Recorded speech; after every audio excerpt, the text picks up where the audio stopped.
What's up YouTube? Capital G here, letting you guys know what the heck happened at YCS Las Vegas, Nevada, as well as what the heck happened at YCS Utrecht that took place in the Netherlands. As per usual, I spent a good portion of my weekend, oh who am I kidding, I spent my entire weekend reading up on the coverage and watching both of the live streams so that you didn't have to. It is a very rare occurrence in the Yu-Gi-Oh! Trading card game that we have two YCS events taking place at the same time in two completely different countries, but this happens to be one of those times. It happened for the 200th YCS where we had 3 events happening, and it just so happened that Konami did it again. Now these were different events because one of them was a 3v3 team YCS and the other was a standard single competition YCS. And it's really interesting because the metas just tell a completely different story from North America and Europe. It really feels like we're almost playing in completely different metas. We're gonna start with YCS Las Vegas. This was a 3v3. This event had very respectable attendance, almost 1,500 players, which it was roughly around, let's just say about 500 teams that ended up showing up. I've been to a YCS team event.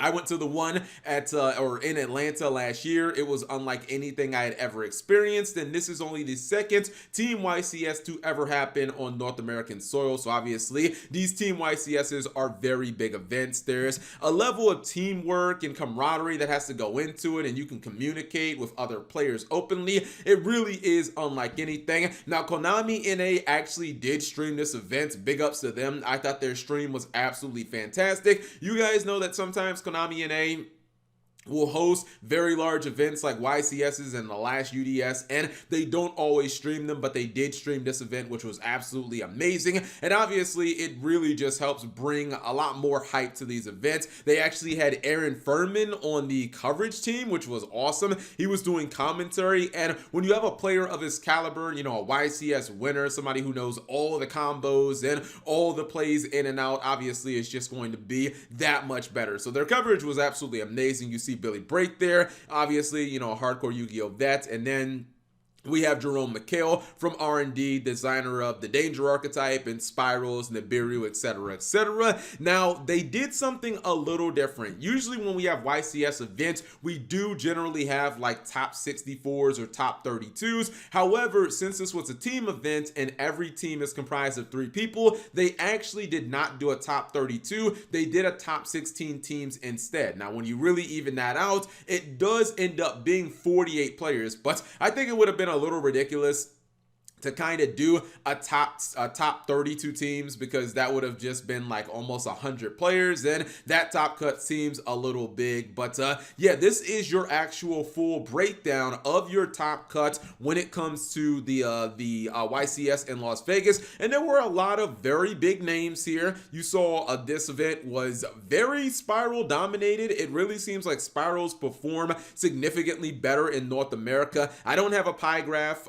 forgive me, but I do actually have the raw breakdowns of the top 48 decks. We see Spiral coming in hot with 18 players running that deck. After that, and actually we see that there are obviously multiple versions of Spiral, including 5 of these scrap Spiral variants. We see 7 Invoke Shadows, which, I mean, that deck was definitely riding a lot of hype. It had, you know, just won the Card Market Series event in Europe, and it did incredibly well at the UDS, taking 2nd place. So right now, a lot of players are playing Invoked and Shadows and kind of mismatching them together. But without a doubt, in my opinion, the standout performance over the weekend at YCS Las Vegas was definitely the Dinosaur deck. In fact, if you look right here, Dinosaur comes in with 7 players in the top 48, which actually ties Invoke Shadow for 2nd. And it's kind of crazy. I feel like Dinosaurs don't have nearly the hype as the Invoke Shadow deck has right now, but basically Dinosaurs are getting the job done. If this face looks familiar, this is Scott Page, who actually just made top 4 recently at the UDS event. So basically he just kind of played the same deck and ran it back and ended up winning the entire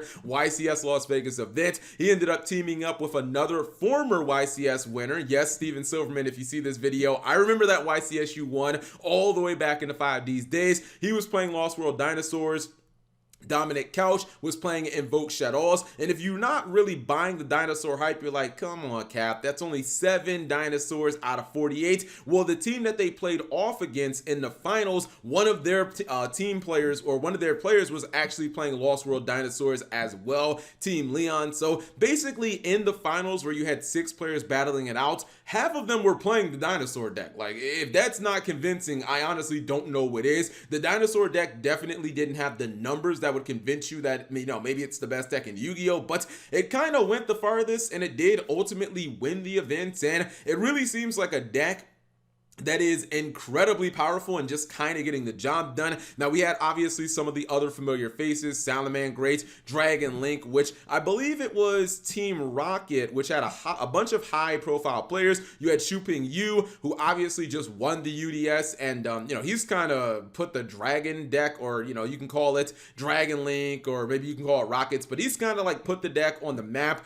All of the players on here, including Cody Angeloff, who won last year's NAWCQ, and Manav Dewar, who, you know, obviously is a top player, they all actually ran the Rocket deck. So, you know, the deck is definitely not a one-hit wonder. It is starting to see a decent level of success. But I think it's really interesting because when we start looking at the European YCS and Utrecht, it really tells a completely different metagame breakdown. I mean, Spiral definitely did well in both events, but it's interesting to see Dinosaurs do so well over here in North America, ultimately ending up winning this event. And decks like Salamangreat and Altergeist are really struggling, especially Altergeist coming in with only 2 of the top 48. Let's move over to YCS Utrecht, which the attendance for this event, first off, was just absolutely insane. Over 2,200 players, I believe, according to Konami, that outside of the 200th YCS, which that had record-breaking numbers throughout all 3 regions. This event is, I believe, now the largest YCS that has taken place in Europe outside of those special events. So it really seems like the attendance numbers, especially in Europe for YCSs, are just like insane at this point. I know that Matt Bell has talked about that with Farfa over like the last couple of years. Attendance in Europe has just kind of exploded. I think it's going to get even crazier when Master Rule 5 hits, because I think a lot of old players are going to come back. Speaking of Farfa, yo, shout outs to Farfa, Darren Stevenson. They had them both commentating at the event in Utrecht. I think they both did a good job. People were talking about, you know, what is Farfa wearing with the suspenders. Farfa, if you see this, I'm going to give you the highest compliment I will ever give to a man about his style. I think you look dapper, my friend. I don't know what people were talking about. I thought he looked dapper. I thought they did a very good job. Obviously, they had Marcelo Barberi, you know, former European champion, YCS winner. I'm not sure if Marcelo ever won a YCS, but I do know that he won the European Nationals. Anyways, per usual, they did an absolute amazing job when it comes to the coverage over there in Europe. And this is your top 64 breakdown when it comes to YCS Utrecht. And the reason that I say that these two events tell completely different stories is especially, like, look at some of the numbers of Salamangreat and Altergeist. Now, it is going to be a little skewed because obviously this is a top 64 breakdown, and YCS Las Vegas, it's a top 48 breakdown. But you see how Salamangreat has 10 players in the top cuts. You see how Altergeist is immediately following that up with 8. These are not numbers that we're seeing in North America. Now, I have said in the past, Salamangreat, for whatever reason, performed so much better in Europe. It won the European Championship last year when it didn't do all that well in North America, and it just feels like, I don't know, maybe Salamangreat players are just more comfortable with the deck in Europe. Spoiler alert, Salamangreat did end up winning this event. Here's your champion, Ryan Jabri, who actually took down Matteo. I'm not going to pronounce his name. It's Italian. I'm going to end up butchering it, but he was actually playing a Cherubini turbo deck that combined some of the best elements of Burning Abyss with like rockets. It was a really crazy deck. I know a lot of people are waiting for this deck to come out, but when you see the breakdown here, Altergeist in Salamangreat did so much better in Europe than they did in North America. It's almost unbelievable. And actually, quick side notes, I actually went ahead and pulled up the numbers that Konami has on their website. This is a deck breakdown of YCS Utrecht, and it just goes to further prove that not only does Salamangreat perform so much better in Europe, the deck is just so much more popular in Europe. I mean, this is a razor thin margin between the first and second most popular decks at this event. Only a 5-player difference between Spiral and Salamangreat. Salamangreat was almost the most popular deck at the entire event, so it's kind of crazy, but it's almost like Salamangreat is a half a tier higher in Europe as opposed to like North America. Anyways, one of the things that I found shocking about YCS Utrecht, and this is something that I really didn't even believe until I looked on Lithium's channel, and I was like, oh yeah, it's actually true. 3 Thunder Dragons in the top 64 of YCS Utrecht. Not 1, not 2. I mean, is it even a fluke when you have multiple players like that? You take a deck like Lunalight, a deck that I think a lot of people respect, a lot of people have as maybe a tier 1 or a tier 2 at worst. Thunder Dragon is a deck that I legitimately would have said you're trolling if you go to a large scale event like a YCS and play, but no, apparently Titan Control is actually a thing. I thought Thunder Dragon were in the same boat as like Sky Striker. I didn't think they were a legitimate deck to be taken seriously anymore. Same thing about Orcus, but to have 3 players in the top cut is actually amazing. Now, some of these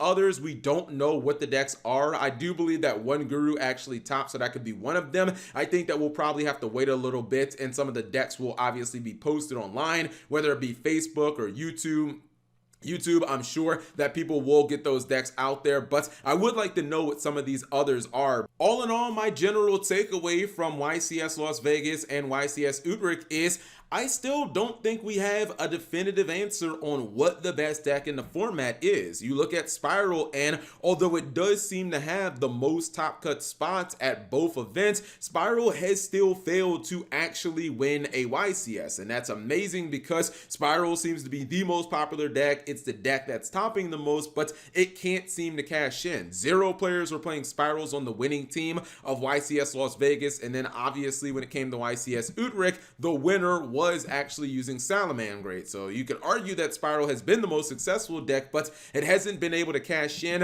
And then when you look at some of the other decks like Salamangreat, it really kind of depends if you're in Europe and North America, because depending on who you ask, you might get 2 completely different answers. And the Dinosaur deck is kind of cemented itself as like a tier 1 contender. I don't think that you cannot have Dinosaur in your tier 1 if you want to have a lot of credibility right now. I think if you don't have Dinosaur as a tier 1 deck, maybe you're just biased, or maybe you just aren't taking these 2 events into consideration. Overall, I think that this was an excellent weekend of Yu-Gi-Oh! And I'll probably have to do a little more meta-analysis because there's still so much information to take in. What do you guys think of these events? What was your takeaway? Leave it in the comment section below. Thank you guys for watching. As always, subscribe if you have not already, and turn on that notification bell for daily videos.